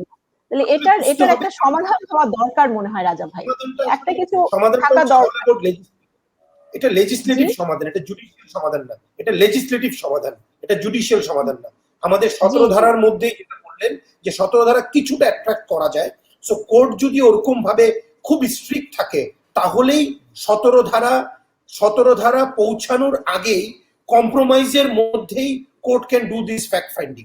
এটা আসলে জুডিশিয়াল অ্যাক্টিভিজমের উপর ডিপেন্ড করে, যে উনি বললো যে কেন তুমি তাহলে মামলাটা করলা, তুমি যদি এখন কম্প্রোমাইজ করতে হয়। We don't have that opportunity. আমরা নিজে বুঝি একটা অসহায় আসামি আর একজন আপার হ্যান্ডের বাদী, ওই দুইজনের অবস্থাটার মধ্যে মিটিগেট করার মতন কাজ হচ্ছে জজ সাহেব বিচারকের। বিচারকটা ওই রোলটা নিচ্ছেন না, ওনারা যেটা করছেন স্লিপশট মেথডে, হ্যাঁ কম্প্রোমাইজ ঠিক আছে, দুই পক্ষ আছে ঠিক আছে, শুনলাম দিয়ে দিলাম, ডকে কে আছে দেখলেন, দেখে ওই সেরেস্তাই কাজটা করে দিলেন। আমাদের এটা প্রথম কথা হচ্ছে আমাদের জুডিশিয়াল অ্যাক্টিভিজমের প্রবলেম এট এনি লেভেল, এবং লেজিসলেটররাও is directly or indirectly they are ignoring this particular fact, যতক্ষণ পর্যন্ত ওনাদের গায়ে না আসছেন যে ওনারা যে এই কম্প্রোমাইজের ব্যাপারটাও যে ক্রিমিনালাইজেশন, যেটা নওয়াজ ভাইরা যেই কোর্টের সাথে আছেন সেই কোর্টটার মধ্যে নওয়াজ ভাইরা কিন্তু খুব স্ট্রিক্টলি কিছুদিন আগে একটা খুব যুগান্তকারী রায় দিয়েছেন, যেটার মধ্যে উনি হি অ্যাপিয়ার্ড ফর দ্য স্টেট, যে কম্পেনসেশন থ্রু রিট পিটিশন, যে রিট পিটিশনের মাধ্যমেও আনলফুল কাস্টাডির জন্য দে হ্যাভ অ্যাওয়ার্ডেড কম্পেনসেশন। ওই পার্টিকুলার বেঞ্চটা ওনাদের সাহায্য নিয়ে ওনারা কিন্তু কাজটা করলেন, কিন্তু অনেকেই কিন্তু করবে না, এই জুডিশিয়াল অ্যাক্টিভিজমটা দেখাবে না। So it's not on the people, it's maybe demand of the people, but and of the day এটা কোর্টের নিজের অ্যাক্টিভিজমের মাধ্যমে রাখতে হবে, যে যেখানে তুমি মামলাটা করলা কয়েকদিন পরে এসে তুমি যৌতুকের টাকা পেয়ে গেছো এই জন্য, বা তুমি তোমার খোরপোশের টাকা পেয়ে গেছো, অথবা আলাদা কিছু টাকা পেয়ে গেছো এই জন্য তুমি এসে আমার সাথে কম্প্রোমাইজ করলা, অথবা সামাজিক চাপে কম্প্রোমাইজ করলা। সো আসলে ব্যালেন্স করাটা অনেক কিন্তু রিয়েল ঘটনাও থাকে যেখানে আসলেই মহিলারা কিছু করতে পারে না। সো ওই জন্য আসলে খুব বেশি প্রবলেম হয়েছে। আর ইফাদ, আপনি না আরেকটা জিনিস মনে রাখবেন, আমাদের বাংলাদেশে নারী ও শিশু নির্যাতন কিন্তু একটা এডুকেটেড, মানে ধরেন অ্যাবাউট 10%, 5% পিপলের জন্য খুব রেয়ার। নারী শিশু নির্যাতনটা আমরা সবসময় যারা ক্রিমিনাল প্র্যাকটিস করি আমাদের মতন, তারা আমরা সবসময় দেখি এই প্রবাসী যারা আমরা বলি যে যারা আমাদের এখানে প্রচুর পরিমাণ রেমিটেন্স যোদ্ধা, যাদের এখন নতুন করে নাম দেওয়া হয়েছে, ওদের মধ্যে সবচেয়ে বেশি। বিয়ে করলো, 2 দিন সংসার করলো, সৌদি আরব বা কাতার চলে গেল, 2টা বছর বউয়ের কোনো খবর নিল না, তারপর ওখান থেকে আবার ক্লেম করলো আমি ডিভোর্স দিয়ে দিয়েছি। জি, ট্রু। এবং ওনার মা, গ্রামের ওনার মা, তারপর ওনার বাবা, ওনার ভাইরা কিরকম অমানসিক টর্চার করে, এটা আসলে যদি ক্রিমিনাল অ্যাডমিনিস্ট্রেশন অফ এই নারী ও শিশু নির্যাতনের মধ্যে না পার্ট থাকেন তাহলে আসলে বুঝতে পারবেন না মহিলাকে কি অবস্থা করে। মনে করেন মানসিক, দৈহিক, মানে খাওয়া দাওয়া সবকিছু মিলিয়ে। সো আসলে এই ব্যালেন্সটা করাটা for legislator also very tough task, but judicial অ্যাক্টিভিজমটা ইজ ভেরি মাচ নিডেড। যেখানে একটা এডুকেটেড মহিলা একটা এডুকেটেড লোকের বিরুদ্ধে মামলা করবে, 3 দিন পর বলবে ওনাকে 10 দিন জেল খাটায়, 15 দিন জেল খাটায়, 6 মাস যে কোর্টের বারান্দায় ঘুরায় বলবে let's do compromise. That's joke. That cannot be a legal system, that's a joke on the earth. জি, এই রিটের একটা ব্যাপার উঠেছিল, সেই বিষয়ে একটু জানতে চাইবো। নরেন ভাই ওদিক থেকে মনে একটু একো হচ্ছে। আচ্ছা, না ঠিক আছে। রিটের যে ইস্যুটা তুলেছে এটার সাথে রিলেভেন্ট না, ওটা অন্য একটা পার্ট। বাট না, আমি একটা জানতে চাচ্ছিলাম যে রিট জুরিসডিকশনে কি বেইল চাইতে পারি কিনা, মানে এই বিষয়ে যদি কিছু বলেন। যে আমরা তো নরমালি তো আমরা সিআরপিসি তে আমরা বা আমাদের যে বেল চাওয়া হয়, এটা কি আছে আমাদের দেশে এখন? হ্যাঁ, প্রচলিত আছে কিনা? Very exceptional circumstances. কিছুদিন আগে আমাদের কোর্টে একটা হয়েছে, দেখা গেল যে এনআইএক্ট এর মামলায় তার এগেইনস্টে সার্টিফিকেট কেস হয়েছে একটা লোকের বিরুদ্ধে। এবং সার্টিফিকেট কেস, এনআইএক্ট এর মামলার যে রায় হয় সেটা এগেইনস্টে কিন্তু সার্টিফিকেট কেস চলে না। সুতরাং এটা রিসেন্ট কিছু জাজমেন্টও আসছে, ওখানে ওটা ডিক্রি হিসাবে নিয়ে, জাজমেন্টটাকে ডিক্রি হিসাবে নিয়ে সিভিল এক্সিকিউশন মামলা করতে হবে এবং আরো কিছু প্রসিডিওর আছে, ওইভাবে যেতে হবে, সার্টিফিকেট মামলা হবে না। কিন্তু দেখা গেছে কিছু লোকের এগেইনস্টে এনআইএক্ট এর মামলা হওয়ার পরে রায় হয়ে গেছে, তারপর তার এগেইনস্টে সার্টিফিকেট মামলা হচ্ছে এবং সার্টিফিকেট মামলায়ও তাকে ওই 1 বছর 6 মাস এরকম জেল দেওয়া হচ্ছে। তো সেই ক্ষেত্রে কিন্তু আমাদের কোর্টে একটা ইন্টারফারেন্স হয়েছে। এর আগেও মনির ইসলাম চৌধুরী সাহেব, মিস্টার জাস্টিস মনির ইসলাম চৌধুরী কোর্টেও একটা ইন্টারফারেন্স হয়েছে এরকম, এবং জাজমেন্টও আছে যে এসব ক্ষেত্রেও জামিন দিচ্ছে। আরো কিছু এছাড়া আরো কিছু এক্সেপশনাল সার্কামস্টেন্সেস আছে যেখানে কোর্ট ইন্টারফেয়ার করে। এখানে আমি একটু অ্যাড করতে চাই। আমরা যারা এই ধরনের প্র্যাকটিস করেছি, আমরা অনেক সময় দেখেছি যে আমাদের এখানে আমাদের সোসাইটিতে সাধারণত ইনফ্লুয়েন্সিয়াল লোকরা অনেক সময় মানুষের বিরুদ্ধে অনেক রকম হ্যারাসমেন্ট অবস্থায় প্রসিডিং করে, অথবা কেস নাই কিন্তু পুলিশ এসে বা আইন প্রণয়ক সংস্থারা সবসময় এসে আমাকে ডিস্টার্ব করছে, জিজ্ঞাসাবাদের জন্য জায়গাটা কি করছে। তখন বিভিন্ন মানে পার্টিকুলারলি বিভিন্ন ডিস্ট্রিক্ট টাউনগুলোতে, other than the capital city and big cities, সেখানে এই ধরনের একটা খুব প্রবণতা থাকে। ক্যাপিটাল সিটিতেও এই ধরনের একটা প্রবণতা থাকে। তখন আমরা একটা পিটিশন করে আমরা আমাদের সিকিউরিং দ্য পার্সোনাল লিবার্টি, এই পয়েন্টের উপর, সিকিউরিং দ্য পার্সোনাল লিবার্টি, এই পয়েন্টের উপর আমরা not to arrest and not to harass এই প্র্যাকটিসটা করতাম। কিন্তু রিসেন্ট কয়েকটা জাজমেন্টের মাধ্যমে আমাদের এই not to harass and not to arrest a person without formalising charge, এই ধরনের একটা প্র্যাকটিসটাকে ডিসকারেজ করেছে। তবুও বলে রাখা ভালো যে আপনি দেখবেন যে সিআরপিসির বেইলের বিধানটা হচ্ছে প্রি কনস্টিটিউশনাল লেজিসলেশন। কনস্টিটিউশন যখন আসে তখন কিন্তু লিবার্টিটা ইজ মোর ইম্পর্টেন্ট দেন যেই সমস্ত আইনের মাধ্যমে আমরা একটা লোককে লিবার্টি কার্টেল করতেছি। এই জন্য যে সমস্ত দেশে বেটার কনস্টিটিউশন প্র্যাকটিস হয় সেখানে কিন্তু ফান্ডামেন্টাল একটা পয়েন্ট ধরে, bail is a rule or liberty is a rule, not granting bail and not exercising liberty is exception to the rule. তো এটাকে জি সবসময় এক্সেপশনাল সার্কামস্ট্যান্স হিসেবে ধরা হয় যে একটা লোকের লিবার্টি আমি কার্টেল করছি। সো তখন জি আমাদের সাধারণত আনলফুল ভাবে কারোর লিবার্টি কার্টেল করলে সাধারণত রিট জুরিসডিকশনেও মানে 102তেও ফান্ডামেন্টাল রাইটস এর ভায়োলেশন হিসেবে তাকে লিবার্টিটা আবার ফেরত দেওয়া হয়। জি যেটা রাজা ভাই বলছিল এটা আসলে হেভিয়াস কর্পাস হিসেবে আমরা বলি আর কি সাধারণত, যে জি হুম হুম আনলফুল ডিটেনশন এবং ইয়াতে এবং হেভি এবং রাজা ভাই যেটা রেফার করছিল আসলে যে জাজমেন্টে, সেটাও কিন্তু হেভিয়াস কর্পাস রিলেটেড ইস্যুতে এসেছিল, যে জি একজনের সাজা হয়েছিল, তার পরিবর্তে আরেকজনকে এখানে কাস্টডিতে নেওয়া হয়েছে এবং সেই বিষয়ে হুম কোর্ট ইন্টারফেয়ার করেছে এবং জামিন দিয়েছে, এবং শুধু জামিনই দেয় নাই, রুল অ্যাবসলিউট করে তাকে কম্পেনসেশন দেওয়ার জন্য সরকারকে অথবা পুলিশ ডিপার্টমেন্টকে বলেছে। এটা একটা যুগান্তকারী রায় বলে আমরা মনে করি, রাইট। যদিও এটা এখনো অ্যাপিলেট ডিভিশনে পেন্ডিং, বাট এটারও একটা হয়তো জাজমেন্ট হয়ে গেলে এটা একটা যুগান্তকারী সিদ্ধান্ত হবে বলে আমরা আশা জি করছি। জি আচ্ছা, আমাদের আরেকজন দর্শক জানতে চেয়েছেন যে জামিন পাওয়ার পর কি বিদেশ যাওয়া যাবে কিনা, কেস পেন্ডিং থাকা অবস্থায় জামিন হয়তো পেল, এই অবস্থায় তিনি কি বিদেশে যেতে পারবেন কিনা? রাজা ভাই। জি জামিন দেখেন একটা সাধারণত কোর্ট একটা জামিন দিলে ওখানে কোনো শর্ত আরোপ করে না, কিন্তু কিছু কিছু ক্ষেত্রে কোর্ট শর্ত আরোপ করে, যেমন অনেকে বলে পাসপোর্ট জমা দাও, আবার অনেকে জি দেখতে হবে যে গ্রেভিটি অফ দ্য অফেন্স কি ধরনের অফেন্স, যেমন ধরেন অ্যান্টি করাপশন, মানি লন্ডারিং, সে সমস্ত ক্ষেত্রে অবশ্যই বিদেশ যাওয়া যাবে না। আপনি যেতে গেলে অবশ্যই কোর্টের পারমিশন নেওয়া লাগবে, অথবা ইমিগ্রেশনের সেখানে স্পেশাল অ্যারেঞ্জমেন্টের মাধ্যমে সেখানে দরখাস্ত দিয়ে কি পারপাসে যাওয়া, কবে আসবেন সেগুলো দেওয়া। বাট ইন জেনারেল যে নর্মাল কেসে যখন হবে তখন there is no problem. But at the same time আপনার মনে রাখতে হবে আমাদের জামিন নিলেও কিন্তু অনেক সময় অনেক একিউজ কোর্টের ফিজিক্যাল অ্যাপিয়ারেন্স থেকে উনি এক্সাম্পশন নিচ্ছে 205 ধারায়। উনি একটা দরখাস্ত দিয়ে বলছে যে I will appear to the court through my lawyer. So ওই সমস্ত ক্ষেত্রে আসলে বিদেশ যাওয়া বা আপনার যে লিবার্টি কার্টেল, আপনার যে ফ্রি মুভমেন্ট, এগুলো কোনো সময় কোনো বিধান না। আমরা অনেক ক্ষেত্রেই দেখেছি যে সাধারণত রাজনীতিক বিভিন্ন কর্মী এবং রাজনৈতিক নেতাদের এবং রাজনীতির সাথে যারা সুস্পষ্টভাবে জড়িত তাদের অনেক সময় মামলা থাকার কারণে এবং মামলা থাকার কারণেই ইমিগ্রেশন থেকে বন্ধ করে দিচ্ছে। সো ওই সমস্ত ক্ষেত্রে ওনারা আসেন হাইকোর্টে, এসে ওনারা স্পেসিফিক অর্ডার নেন যে ওনার বিদেশে এতদিন থেকে এতদিন যাওয়ার জন্য কোনো বিধান নেই। তবে এই পার্টিকুলার একটা প্রশ্ন যেটার উত্তর ধরেন কোনো সামারি করে দেওয়া যাবে না, এগুলো always depends on the particular fact and circumstances of the case, যে কে কি ধরনের মামলায় ইমপ্লিকেট হলো। যেমন কারো একটা মনে করেন ধরেন কারোর সাথে কারো বাসায় পৈতৃক ভাবে একটা বাউন্ডারি নিয়ে ডিসপিউট, সেগুলো খুব সিম্পল একটা কেস, যে হতেও পারে না হতে পারে, ও সমস্ত ক্ষেত্রে there is no problem. But it's always depends on the gravity of the offence, যে অফেন্সটা কত শক্ত ছিল, কত শক্ত অফেন্সের উপর এই ওনার বিরুদ্ধে চার্জ হয়েছে এবং উনি বেল পেয়েছেন। জি, এখানে একজন দেখলাম যে উনি খুব দুঃখ নিয়ে হয়তো বা লিখেছেন যে ধন্যবাদ, আপনাদের কাছে টাকা থাকলে আর ক্ষমতা থাকলে আসামি জামিন পায় কেন, তার জন্য কি আইন আরেকটা না সবার জন্য সমান? যদি আইন সমান হয়, সহজ সরল মানুষ, নির্দোষ মানুষ জামিন পায় না, আবার অপরাধী হয়েও জামিন পায় কেন?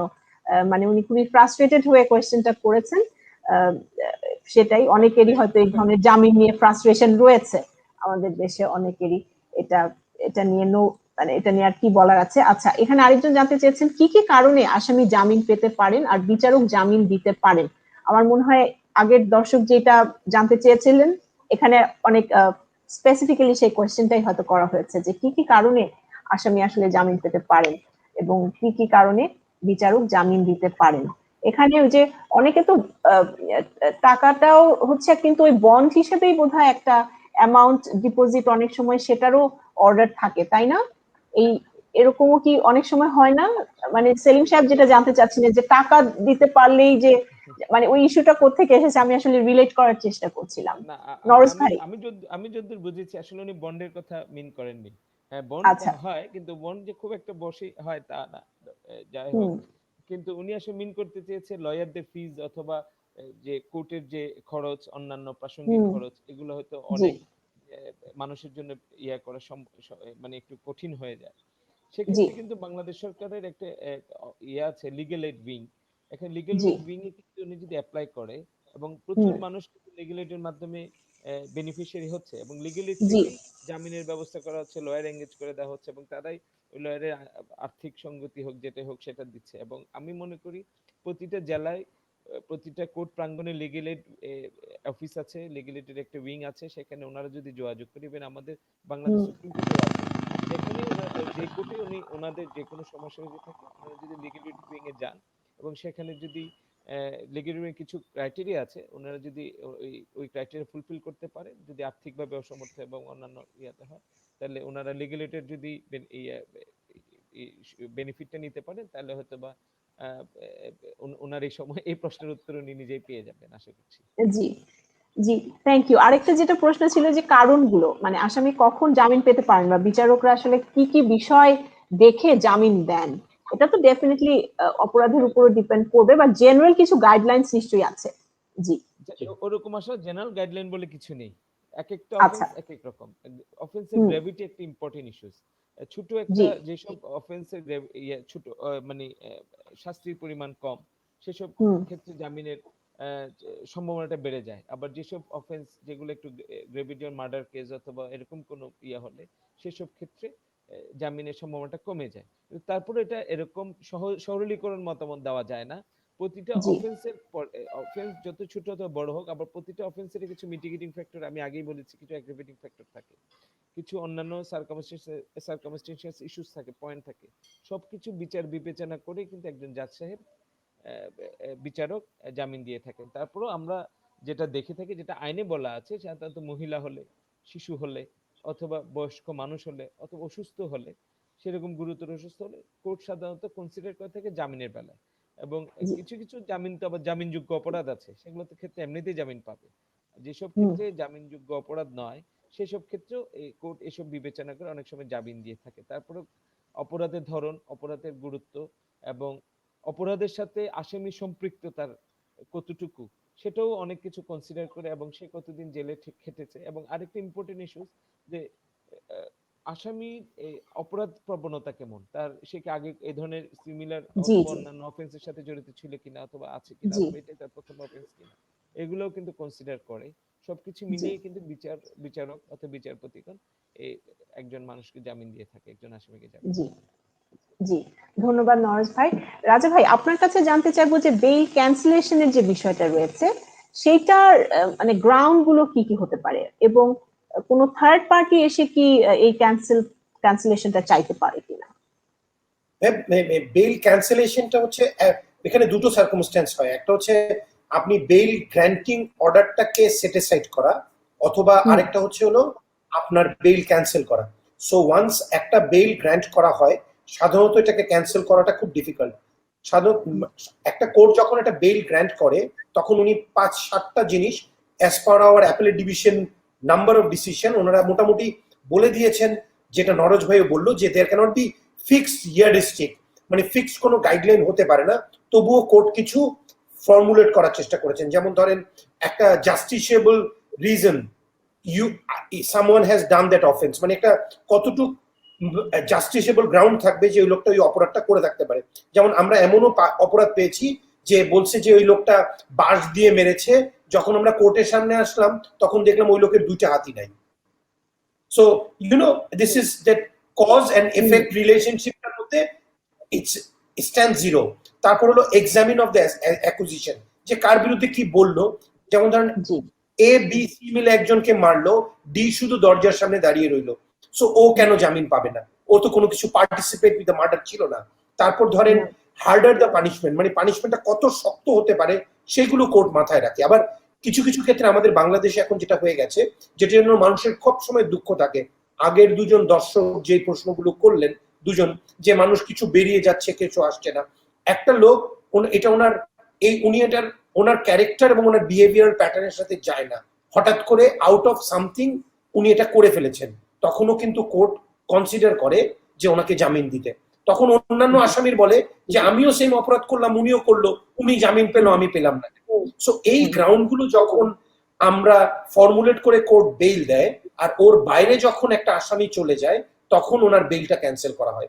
বেইল ক্যান্সেলের জন্য দর্শকদের উদ্দেশ্যে বলছি, একটা ভালো প্রসিজার আছে।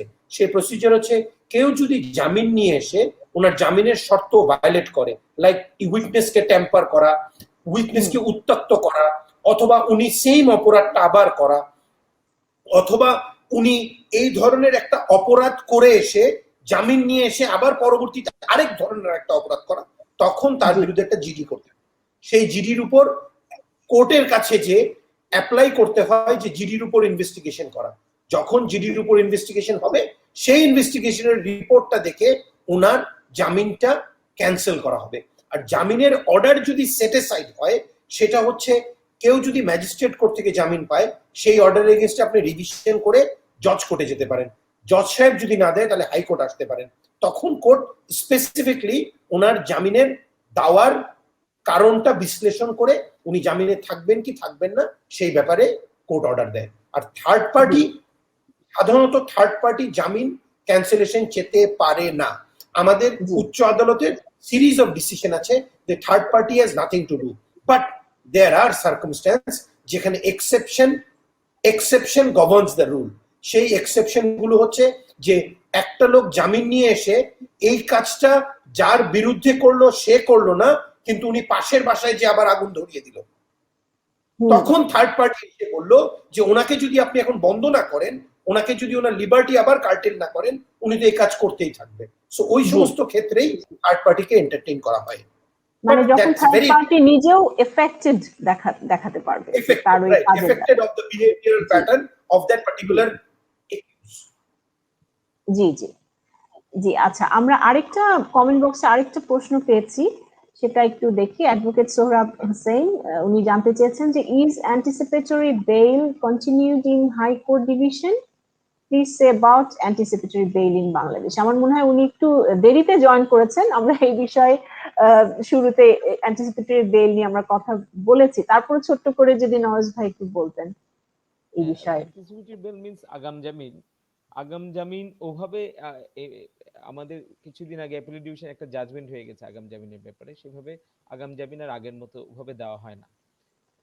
তারপরও 498-এ হাইকোর্টের তো একটা ডিসক্রিশনারি পাওয়ার আছেই, সেকশন 498-এ আমাদের সিআরপিসিতে, সেটাকে এক্সারসাইজ করে তারপরও হাইকোর্ট মাঝে মধ্যে, সবসময় না, মাঝে মধ্যে অ্যান্টিসিপেটরি এই বেলের এই পাওয়ারটা এক্সারসাইজ করে থাকেন। ঠিক সেভাবে অ্যান্টিসিপেটরি বললেও এটা আসলে ঠিক এভাবে অ্যান্টিসিপেটরি না, এটা একটা সীমিত সময়ের জন্য তাকে একটা ব্রিদিং স্পেস দেয়, 4 সপ্তাহ নাহলে 6 সপ্তাহ। এর মধ্যে সে যাতে নিচের যে কোর্টে মামলাটা বিচারাধীন আছে, অথবা যে মুহূর্তে যে জায়গায় পেন্ডিং আছে, অথবা কোর্ট অনেক সময় ডিরেকশনে দিয়ে দেয় অমুক কোর্টে যে হাজির হবে, সেই কোর্টে গিয়ে হাজির হয়ে তাকে সারেন্ডার করতে হবে আবার যে 4 সপ্তাহ বা 6 সপ্তাহ পরে। এবং সেই ক্ষেত্রে ওই কোর্টের একটা ডিসক্রিপশন, সে ইচ্ছা করলে আবার জামিন দিতেও পারে, নাও দিতে পারে। তবে আগাম জামিন দেওয়ার ক্ষেত্রে একটা ক্রাইটেরিয়া, তাকে অবশ্যই কোর্টের সামনে হাজির হতে হবে, হাইকোর্টের সামনে অবশ্যই হাইকোর্ট তাকে হাজির হতে হবে। এটাই হলো। একটু নরজ ভাইয়ের সাথে কন্টিনিউ করে একটু বলি, সেটা হচ্ছে আগাম জামিন কিন্তু আসলে বলতে গেলে আমাদের এখানে আমাদের স্ট্যাটুরি রিলিফ না, আমাদের 498 বিধানে আগাম জামিন বলতে কিছু নাই। এটা হচ্ছে অনেকটা জুডিশিয়াল লেজিসলেশনের মতন। আর আগাম জামিন কিন্তু কোনো জামিন না, it's a interim management of an accuse. এটা মনে রাখতে হবে, আগাম জামিন ইজ নট এ জামিন। আপনি দেখেন অ্যান্টিসিপেটরি বেইলের টোটাল ইউজ অফ বাংলাদেশ আমাদের কিন্তু কমপ্লিটলি রংলি কোটেড। কারণটা কি জানেন? Anticipation of arrest if someone is granted bail, that is called anticipatory bail. Anticipation of arrest মানে হচ্ছে আমার একটা অ্যান্টিসিপেশন থাকতে হবে, আই মাইট গেট অ্যারেস্টেড। এবং আমাদের এখান থেকে যে ইন্টারিম ম্যানেজমেন্টটা করে দেয়, অ্যাপেলেট ডিভিশন লেটেস্ট যে জাজমেন্টটা দিয়েছে, সেখানে কিন্তু ওনারা এই ব্যাপারে হাইলাইট করেছেন। এই জন্যই কিন্তু বলা হয় না যে জামিন কিন্তু কোর্ট থেকে আপনি ফর্মালাইজ ভাবে নেবেন। অ্যান্টিসিপেশন অফ অ্যারেস্ট মানে হচ্ছে someone has to get arrested, then he produce I have a bail order, then police will not take him to the custody. তো ওই ক্ষেত্রেই ওনাকে, এই জিনিসটা কিন্তু সম্পূর্ণ মিসনমা আমাদের এখানে। এই জন্যই প্র্যাকটিসটা কোর্ট আস্তে আস্তে ব্লকেজ করে দিচ্ছে। আরেকটা জিনিস মনে রাখবেন, লেজিসলেটররা ইন্ডিয়াতে যদিও আগাম জামিনের বিধান করেছে, বাট ওরাও কিন্তু আগাম জামিনের বিধান করে লেজিসলেটর দেমসেলফ আর বাইটিং দেয়ার ফিঙ্গার্স। কারণটা হচ্ছে কি, আগাম জামিনের বিধান করে ওনারা নিজেই আইনের মধ্যে ফেসে গেছেন। এই জন্যই কোর্ট টাইম টু টাইম এটাকে লিমিট করার চেষ্টা করেন, যেটা আমাদের লেটেস্ট জাজমেন্টে করা হয়েছে। এই জন্য টাইম লিমিট করা হয়েছে। বাট আমার একটা ক্রিটিক হচ্ছে যে যখন কোর্ট একটা একিউজকে ইন্টারিম ম্যানেজমেন্ট দেবে, সেটার জন্য কখনো টাইম লিমিট সেট করাটা উচিত না। যে আমি, এবং বলতে পারবে না যে চার্জশিটের পর কেন আসলেন, সাক্ষীর পর কেন আসলেন। This is all related with the fact and circumstance. High court এবং কোর্ট অফ সেশন যারা অ্যান্টিসিপেটরি বেল অ্যাকসেপ্ট করতে পারে কনকারেন্টলি আন্ডার 498, ওনাদের অনেক পাওয়ার। সো অতএব মানুষের আসলে মানুষ রেমেডি পাবে না ওরকম কোর্টে যেয়ে তো কোনো লাভ নাই। If there is no remedy in the court, why people will go to the court? জি, কোর্টের কাছে যদি রেমেডি না থাকে, সো অতএব আমার মনে হয় না যে ওরকম 4 সপ্তাহ 6 সপ্তাহ এগুলো করা। অ্যান্টিসিপেটরি বেলের প্রবিধানটাই এবং গ্লোবালি যেভাবে লিগ্যাল সিস্টেমে দেখা হয় এটা হচ্ছে ইন্টারিম ম্যানেজমেন্ট। ইন্টারিম ম্যানেজমেন্টকে চিন্তা করেই আগানোটা উচিত। জি। আমাদের সাথে আমাদের রেগুলার দর্শক আসলে তাহমিদা আক্তার আপা, উনি বরাবরই আমাদের অনুষ্ঠানটি দেখেন, তার কমেন্টটা আমি একটু করতে চাই। 21 ভাষা আন্দোলনের মাসে শুভেচ্ছা সকলকে। আপা আপনাকেও শুভেচ্ছা। উল্লেখিত বিষয়ে খুব সুন্দর এবং প্রাণবন্ত বিশ্লেষণমূলক আলোচনা করলেন দুজন আইনজীবী, অনেক ভালো লাগলো। ধন্যবাদ তার সঞ্চালনার জন্য। ধন্যবাদ সম্পূর্ণ অনুষ্ঠান আয়োজকদের, কারণ আজকের বিষয়টি খুবই সেন্সিটিভ, অনেকেই প্রায় সময় হ্যারাসমেন্ট হতে শোনা যায়। আবারও ধন্যবাদ সকলকে। শুভরাত্রি। শুভরাত্রি আপা, ধন্যবাদ আমাদের সাথে থাকার জন্য। আচ্ছা, আজকে ওই অন্তর্বর্তীকালীন যে আরেকটা ইস্যু থেকে যায় যে যতক্ষণ পর্যন্ত মামলাটা থাকবে ততক্ষণ পর্যন্ত যে মানে টিল ডিসপোজাল একটা বেল নেওয়ারও বোধহয় একটা অপশন আছে। নরজ ভাই? না, ইন্টারিম জামিন সবসময় অন্তর্বর্তীকালীন একটা আদেশ।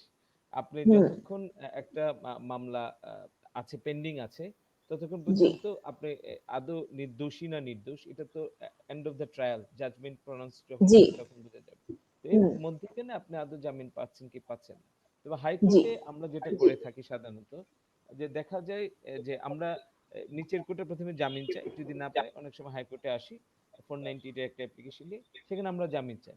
জামিনের জন্য রুল ইস্যু করে সাথে আবার একটা ইন্ট্রিম অর্ডার অনেক বেশিরভাগ সময় দেয়, কিন্তু মাঝে মধ্যে দেয় না, যে অন্তর্বর্তীকালীন জামিন দেওয়া হলো। যখন ওই জামিন নিচের কোর্টে কেন জামিন দেওয়া হলো না সেটা যখন শুনানি হবে, তখন তাকে একটা রুল অ্যাবসলিউট করে তখন তাকে একটা জামিনের ব্যবস্থা করে দেওয়া হবে। তো এই সময়টাকে অন্তর্বর্তীকালীন জামিন বলতেছি আমরা, কিন্তু তারপর আমার মতে সকল জামিনই অন্তর্বর্তীকালীন একটা অর্ডার আছে। এটা যতক্ষণ পর্যন্ত রায় হচ্ছে না ততক্ষণ পর্যন্ত এটা একটা অন্তর্বর্তীকালীন ব্যবস্থা। অন্তর্বর্তীকালীন জামিন, জি, এটা নিয়ে কনফিউশন আছে। আমরা আসলে অনুষ্ঠানের একদম শেষ পর্যায়ে চলে এসেছি। যদি আর কিছু আমাদের দর্শকদের জন্য আপনাদের মনে হয় যে না এই ইস্যুটা বা এই জায়গাটা বাকি রয়ে গেছে বা বললে ভালো হতো, এমন কি কিছু রয়েছে? মানে আমার বলার আছে, আমার মানে ধরেন এই বেল প্র্যাকটিস আমি করি অনেক দিন ধরে, এতে দেখা সেটা হচ্ছে যে আমাদের এখানে যে প্র্যাকটিসটা হয় যে হাইকোর্টে বিচার মানে আগাম জামিনের জন্য মানুষের আশাটা, আপনি যদি দেখেন যে আমরা 3টা 4টা দেশ একসাথে একই সিআরপিসির আন্ডারে হয়ে তারপর আমাদের পলিটিক্যাল কারণে জিওগ্রাফিক্যাল লোকেশন, জিওগ্রাফিক্যাল বাউন্ডারি করা হয়েছে, which is political in nature. কিন্তু এই কোনো দেশেই কিন্তু এক্সেপ্ট আস যেখানে আগাম জামিনের জন্য সারেন্ডার করতে হয় না। কারণ আপনার সবসময় মনে রাখতে হবে হাইকোর্ট ইজ অ্যান অ্যাপ্লিকেশন, অ্যাপ্লিকেশনের মাধ্যমেই সবকিছু হয়। যে যেখানে আমি অ্যাপ্লিকেশন দিয়েই করতে পারছি সেখানে কেন আমাকে লোকটাকে আনতে হচ্ছে। সাধারণত ইন্ডিয়া এবং পাকিস্তানে যেখানে মনে করেন ধরেন আমার বিভিন্ন ধরনের ফ্রেন্ডরা রেগুলার প্র্যাকটিস করছে, তাদের কাছে জিজ্ঞেস করলে যেটা দেখতে পারি যে, এবং আমাদের এখানে কয়েকটা জাজমেন্টও আছে, আমাদের one of the great justice Rabbani সাহেব ওরকম একটা জাজমেন্ট দিয়েছিলেন যে আগাম জামিনে আসামিকে উপস্থিত হওয়ার কোনো বাধ্যবাধকতা নাই। যেটা করবে কোর্ট বলে দিবে যে ঠিক আছে আমি অ্যাপ্লিকেশনে দেখলাম, আমি তোমার এফআইআর এ দেখলাম এবং রিলেভেন্ট ডকুমেন্টে দেখলাম, আমি তোমাকে বেল দিয়ে দিলাম, তুমি যদি 3 সপ্তাহ 4 সপ্তাহের মধ্যে তোমার ওখানে বেল বন্ড না দিতে পারো, so you will be not treated as a released on bail. সেরকম ভাবে অর্ডারটা দিয়ে দিলে আমাদের বেইলের বিধানটা একটু সুন্দর করে অ্যান্টিসিপেটরি বেইলের যে ইন্টারিম ম্যানেজমেন্টের বেইলের একটা লোককে সাহায্য করার জন্য বা একটা আসামিকে ওর ব্রিদিং স্পেস দেওয়ার জন্য যে ম্যানেজমেন্টটা করা হয় সেটা আরো সবসময় ভালো হতো। এটা হচ্ছে আমার প্রথম কথা। আর দ্বিতীয় কথা হচ্ছে হলো আমাদের বেইলের ব্যাপারে এখন আসলে বিভিন্ন লয়াররা এত ফ্রডুলেন্ট প্র্যাকটিস করে, সেই ফ্রডুলেন্ট প্র্যাকটিসটার উপর আমাদের সবার খুব খুব শক্ত হওয়া দরকার। একদিকে যেমন বাদীপক্ষ ফ্রডুলেন্ট ডকুমেন্ট দিয়ে মামলা করছে, তার থেকে বেশিও ফ্রড প্র্যাকটিস করে কোর্ট থেকে বেল নিয়ে যাচ্ছে। সেটার ব্যাপারে জনগণ, মানুষ, শ্রোতা, আইন ছাত্র যারা পড়ছেন তাদের জন্য প্রথম থেকেই একটু সোচ্চার হওয়া দরকার যে এই বেল প্র্যাকটিসটা should be the most fair practice. কারণ বেলটা কখনোই রিফিউজ হয় যখন আমরা কোর্টকে এবং বিচারের ব্যবস্থাকে এবিউজ করি। আর এবিউজের প্রথম জিনিসটাই হচ্ছে আপনার জাল সার্টিফিকেট দিয়ে বেল নেওয়া, জাল কাগজপত্র দিয়ে বেল নেওয়া, সো দ্যাট কোর্টের সবসময় আমাদের উপর একটা সন্দেহ মন চলে আসছে আইনজীবী এবং লিটিগেন্টদের উপর। সেটাকে বন্ধ করাটা সবার উচিত। জি, আমরা এমনও দেখেছি যে জামিনের ডকুমেন্টও তৈরি করা হয়েছে করে ওই নির্ধারিত জেলখানায় পাঠানো হয়েছে। জি, কারণ আমার নিজের এক্সপিরিয়েন্স থেকে বলতে পারবো যে কোনো এক্সটেন্ডে আমরা উই ওয়ার সো হ্যাপিলি একটা বেল অর্ডার পেয়েছি, সেগুলো এখন আর কোর্টে নাই বিকজ অফ আমার মিস্টেকে, আমাদের ভুলে। আমাদের মতন আইনজীবীরা যেমন অনেক সময় এই যখন ইয়াবার কেসটা খুব ফেমাস হয়ে গেছে, মনে করেন 20,000 ইয়াবাকে 200 ইয়াবা শূন্যগুলো মুছে নিয়ে বা শূন্যগুলো টাইপ না করিয়ে কোর্ট থেকে বেল করে নিয়ে যাচ্ছে। যেখানে গ্রিভিয়াস হার্টের কথা বলা হচ্ছে সেখানে 3টা সেন্টেন্স নাই, সেই সমস্ত করে মানুষের বেল নেওয়া হচ্ছে। এতে হয়েছে কি, কোর্ট যেমন লয়ারদের উপর এবং লিটিগেন্ট পিপলদের উপর আস্থা নষ্ট করে ফেলছে। এই জন্যই বেলটা কিন্তু আমাদের এখানে রেস্ট্রিক্টেড হয়ে গেছে। আজকে যে একটা ভাই বললেন, সেলিম সাহেব বললেন যে না টাকা দিলেই বেল, না টাকা দিলে বেল, ওনার ফ্রাস্ট্রেশনটা কিন্তু উনি দেখাচ্ছেন, কিন্তু উনি বিহাইন্ড দ্য সিন ভাবছেন না যে আসলে আমরা তো আস্থার পরিবেশটা আমরাই নষ্ট করেছি, সো আমরা কেমন করে এখন বেল পাবো। যে হিনিয়াস মোস্ট ক্রিমিনাল, আমার সিনিয়রের সাথে আমি কাজ করে দেখেছি, heinous most criminal court granted bail, বলছে এই খেয়াল রাখবেন আর যেন এই সমস্ত না করে। Court was so nice, even the magistracy they said না এই সমস্ত লোককে বেল দিলে তো উনি আবার করবে, মানে না হুজুর করবে না, তো ওনাকে সাথে সাথে বেল দিয়ে দিয়েছে। কিন্তু ওই সমস্ত আস্থা তো আমরা রাখতে পারি নাই। এটা it's not a problem with the court, it's a problem with us. আমরাই তো এই জিনিসটা তৈরি করেছি। জি, নরজ ভাই আপনি যদি শেষ কিছু বলেন। হ্যাঁ, না রাজা ভাই যেটা বলেছে এটা চরম সত্য কথা। আসলে আমাদের কিন্তু জামিন ব্যাপারটা এত ইম্পর্টেন্ট হয়ে গেছে এখানে আমাদের ক্রিমিনাল প্র্যাকটিসের ক্ষেত্রে, কারণ আমাদের ক্রিমিনাল ট্রায়াল গুলা খুব লেন্দি হয়ে গেছে। অনেক দিন ধরে মামলা চলে, 4 বছর 5 জি, বছর। অনেক সময় সরকারি যেগুলা মেডিকেল অথবা যেগুলা অন্যান্য সরকারি যেগুলা সাক্ষী থাকে, সাক্ষীরা আসে না সহজে, বিভিন্ন জায়গায় ট্রান্সফার হয়। এই সমস্যাগুলো সমাধান করার জন্য আসলে আমাদের সিআরপিসিতেই কিছু আমার মতে কিছুটা অ্যামেন্ডমেন্ট আনা উচিত। তাহলে জামিন যদি ট্রায়ালটা খুব তাড়াতাড়ি হয়, তাহলে জামিনের ব্যাপার যে আজকে এত ইম্পর্টেন্ট ইস্যুস হয়ে গেছে, এখন তখন আর এত ঝামেলা হতো না। খুব ইজিলি ট্রায়ালটা যদি হতো, আজকে জামিনের এই যে মিসইউজ অথবা এত জামিন ব্যাপারে এই যে ফোর্জারি গুলো হচ্ছে, এগুলো অনেক কমে যাবে বলে আমার মনে হয়।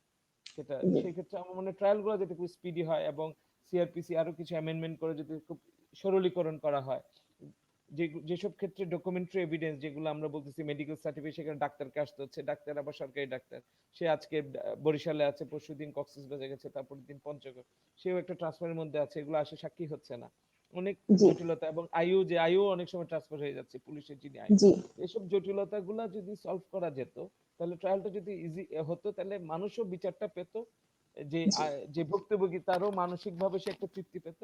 আবার যদি কেউ নিরপরাধ ব্যক্তিও থাকতো, সেও একদম সম্পূর্ণভাবে মওকুফ হয়ে সেও একটা এই আইনের বিচারটা পেত হয়তো বা। সেক্ষেত্রে জামিনের যে ইম্পর্টেন্সটা এখন যেভাবে ইম্পর্টেন্ট হয়ে গেছে, তখন গুরুত্বটা একটু কমে যেত, তখন এই ধরনের জালিয়াতি ফরজারি গুলো কমে যেত। তো সবকিছু মিলিয়ে আসলে আমাদের এখানে একটা জটিলতা তৈরি হয়েছে। তো আশা করি সবকিছু মিলিয়ে আমরা হয়তো ভবিষ্যতে এটা একটা সলিউশন হবে হয়তো বা, ইনশাআল্লাহ। জি, আজকে আমরা অনেক কিছু জানতে পারলাম। প্রিয় দর্শক, আমাদের সাথে আলোচক যারা ছিলেন খুবই সুন্দরভাবে, আশা করি আপনারাও বুঝতে পেরেছেন, সহজ ভাষায় আমরা আজকে জামিন বিষয়ে আলোচনা করলাম। এখান থেকে কিছু ফ্রাস্ট্রেশনের যে কথাবার্তাগুলো উঠে এসেছে, সেখানে আমাদের আলোচকরাও আপনাদেরকে বলেছেন যে কোন জায়গায় আমাদের লুপহোলস গুলো রয়েছে এবং যেই জায়গাগুলো নিয়ে আমাদের কাজ করাটা দরকার। এবং তারা এটাও বলেছেন যে আমাদের আস্থার যে জায়গাটা বিচারকদের কাছে, আমরাই সেটা হারিয়েছি আমাদের সেই প্র্যাকটিসের কারণে। তো ইনশাল্লাহ ভবিষ্যতে আমরা একটা বেটার একটা সিচুয়েশন আমরা হয়তো দেখতে পাবো। তো আজকে ব্যারিস্টার নওরোজ মোহাম্মদ রাসেল চৌধুরী ভাই এবং এম সাইদ আহমেদ রাজা ভাই, আপনাদেরকে অসংখ্য ধন্যবাদ জানাচ্ছি। আমাদের সাথে এত দীর্ঘক্ষণ থেকে আপনারা সুন্দরভাবে আলোচনা করেছেন। যারা লাইভে ছিলেন আমাদের সাথে, তাদেরকেও ধন্যবাদ জানাচ্ছি। আমাদের স্টুডিওতে উপস্থিত হয়ে যে দর্শকরা আমাদেরকে প্রশ্ন করেছেন, আমাদের সাথে যোগ দিয়েছেন, তাদেরকেও দেখা হবে আগামী সপ্তাহে বৃহস্পতিবার রাত 9টায়। শুভরাত্রি। ধন্যবাদ। শুভরাত্রি।